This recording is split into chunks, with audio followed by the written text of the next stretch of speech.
REC's Translator Reform petition is finally on the FCC's radar. It's LPFM versus Translator as the Media Bureau settles two cases, including the long-running spat in Fort Myers. FCC makes things easier for TV stations in the transition to ATSC3. All of this and more coming up right now. REC, FCC Today, B.G. Bradley. This is FCC Today, the podcast for Tuesday, June 27, 2023. On Monday, the FCC has placed on public notice RM 11952, a petition for rulemaking which was filed by REC Networks last August. The petition, known as Translator Reform, acknowledges that sometime following the upcoming LPFM filing window, the next filing window for secondary services would likely be for new FM translator stations. The petition recognizes the various activities that took place following the 2003 Auction 83 FM translator filing window, which was dubbed the Great Translator Invasion. In that window, over 13,000 applications for new translators were filed, with about one-third of the applications being filed by two organizations commonly operated by the same individual. In response to the massive filings, the FCC would eventually put a freeze on the grants of new construction permit applications in the window and would eventually impose a cap of 10 applications per organization that could be granted. In January 2011, President Barack Obama signed into law the Local Community Radio Act. While many associate the law with dealing strictly with LPFM stations, it also addresses FM translators. In Section 5, the LCRA calls for licenses for both LPFM and translators to be available and to distribute those licenses based on community need. As a result of the new law, the FCC imposed a cap of up to 70 ungranted window applications and imposed a per-market cap. They also established a method that would protect future LPFM opportunities in the core areas of the top 150 markets that were considered to have limited spectrum. This paved the way for the previous LPFM filing window in 2013. REC's proposed changes would make permanent for future translator filing windows many of the policies that were put into place after the LCRA. This includes a national cap on translator applications, but no per-market caps. The previous channel floors concept that was used to protect LPFM opportunities is replaced with a disparity factor to be used to identify spectrum-limited markets. Under the disparity factor concept, core market areas which have a larger footprint of FM translators versus existing and potential LPFM stations would be considered spectrum-limited and would require the protection of certain locations on specific channels within the core area. REC also called on the FCC to hold a filing window for new FM translators in the 88.1 to 91.9 reserved band, the first ever such filing window since the FCC developed the point system for mutually exclusive non-commercial educational applications. The current rules allow a reserved band FM translator application to have priority if they are proposing a fill-in service. This rule was written at a time when the only purpose of fill-in translators was to address coverage issues in areas within the primary station's service contour, but was blocked by terrain. It does not reflect the modern uses of fill-in translators, such as AM and HD radio simulcast. REC's proposal would only extend fill-in priority to translators intending to provide services in areas where there is only one or two educational services existing, including the primary station for the translator. REC also asked for revisions to the NCE translator point system to reflect the fact that in the next filing window, there would be the first real opportunity for LPFM stations to file for new translators. REC also proposed some minor changes to the LPFM rules to eliminate redundant language, provide minor flexibilities, and to change the translator ownership rules to be more in line with its full-service counterparts. REC did not propose to increase the number of translators an LPFM station can own, nor did REC propose to allow non-fill-in LPFM translators to be fed through alternative means. Comments on RM 11952 are being accepted through July 26, 2023. Just a reminder, if you're listening to this on the Michelle Bradley YouTube channel, please remember to like this video, subscribe to the channel, and hit the notification dinger to be reminded of future content. Thanks again for your support.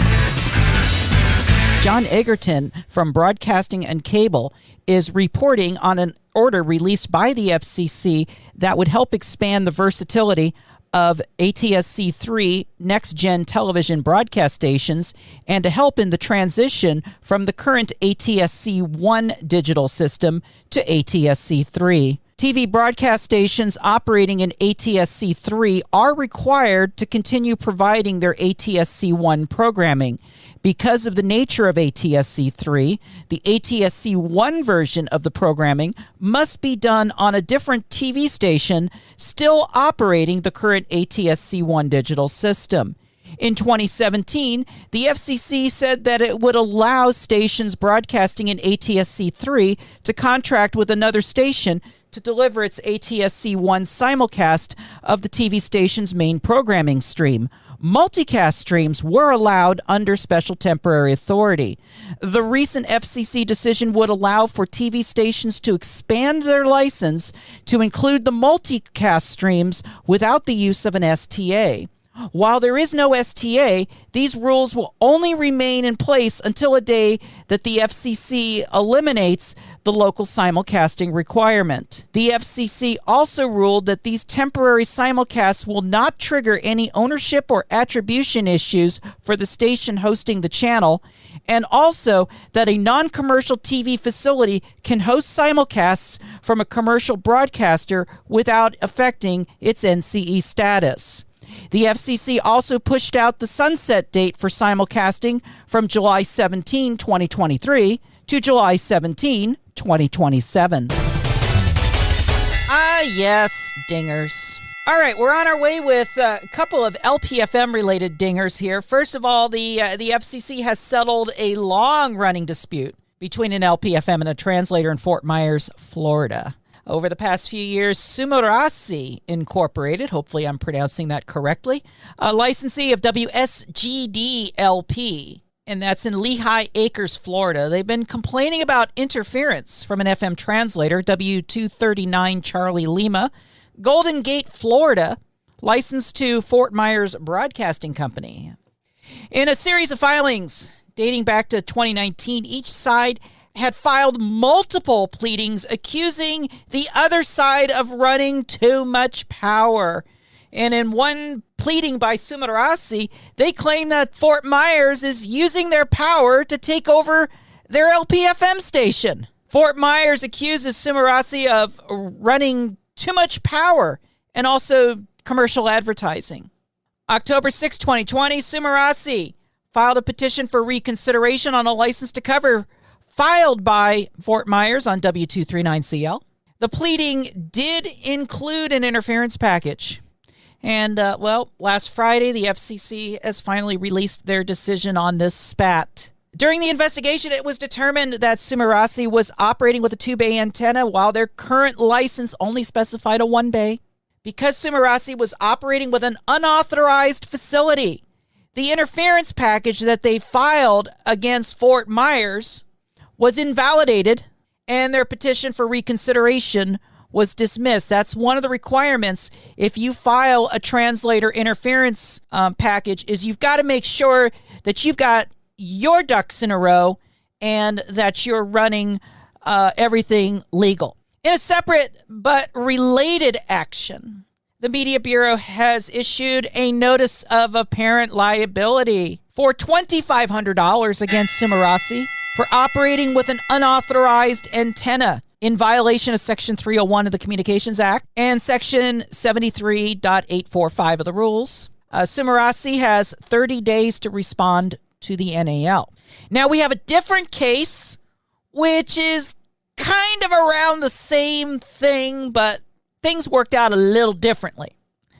In this case of LPFM versus Translator involving an unauthorized antenna, the $7,500 dinger went to the Translator. WIN Radio Broadcasting Corporation, licensee of W232 Delta Echo, Potomac, Maryland. Now, in this case, it was found that the Translator was operating with an unauthorized antenna. The Translator, which was moved in from New Tripoli, Pennsylvania, during the big 250-mile move opportunity with AM revitalization, they had originally proposed to use a Shively 6810 directional antenna. In 2017, Tacoma Radio, the licensee of WOWD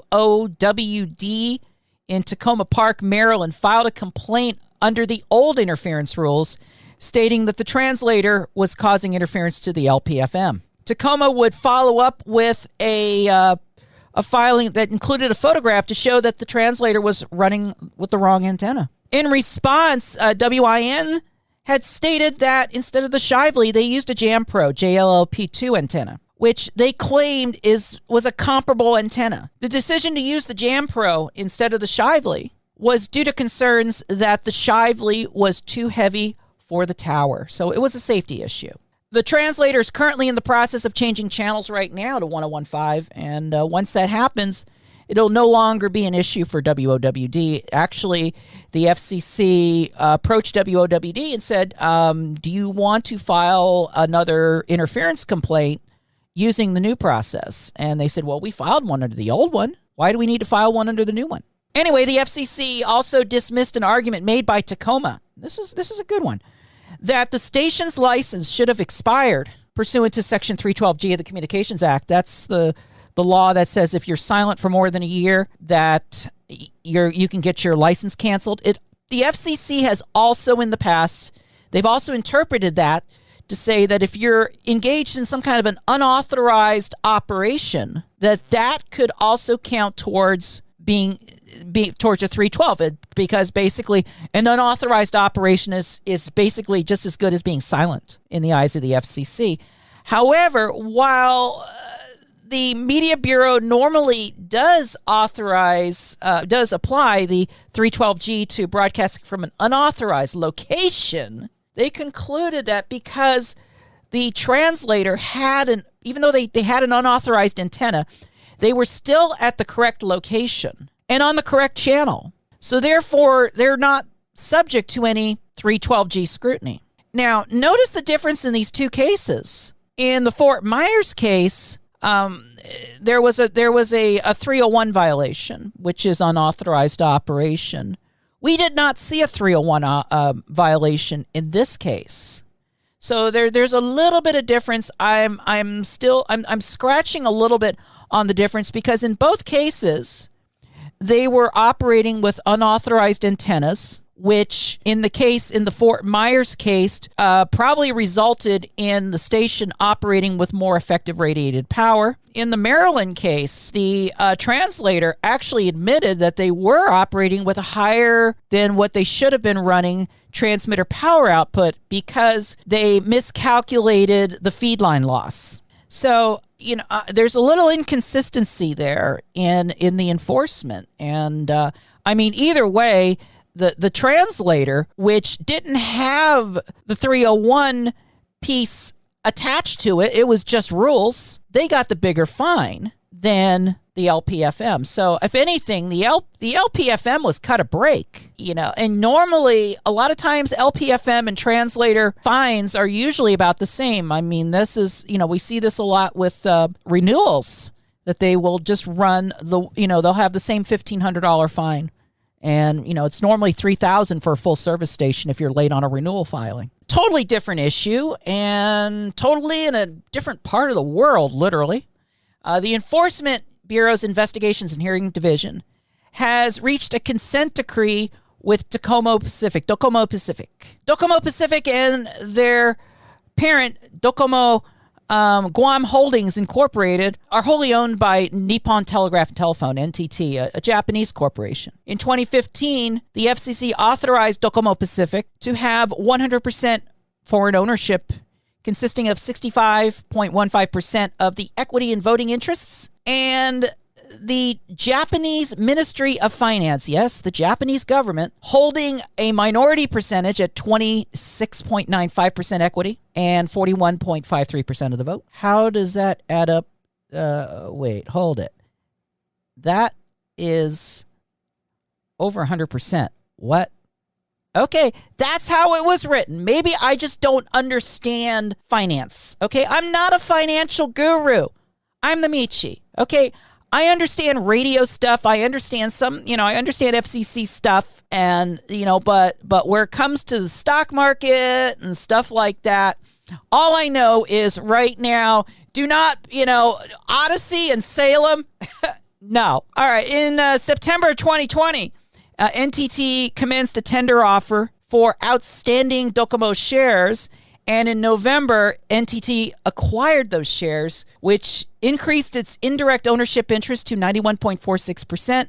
By the end of December, all shares of stock were acquired by NTT from minority shareholders. In January 2021, it looks like the light bulb rang on the top of their head, and they realized, oh my God, we screwed up. They filed a petition for declaratory ruling after the changes happened. And that was eventually granted by the then International Bureau, what is it now? The Office of International Affairs, in December of 2021. So in this case, Docomo Pacific and the FCC reached a consent decree where they would be subject to a compliance plan and will have to make a $50,000 civil penalty payment. FCC Today. FCC Today, the podcast, has been a production of REC Networks, always on at recnet.com. If you're watching on YouTube, please like the video, subscribe to the channel, and hit that notification dinger to be informed of new episodes. Keep up to the minute with events around the Media Bureau at FCC.today. If you need assistance with an FM broadcast facility, existing LPFM, full service or translator, call 202-621-2355 for new LPFM applications. There's the windows coming. Visit lpfm.app. Pre-qualify and fill out the show of interest form. I'm Michelle Bradley, KU3N SPE certified broadcast technologist. Thanks for listening. We'll catch you on Thursday. REC.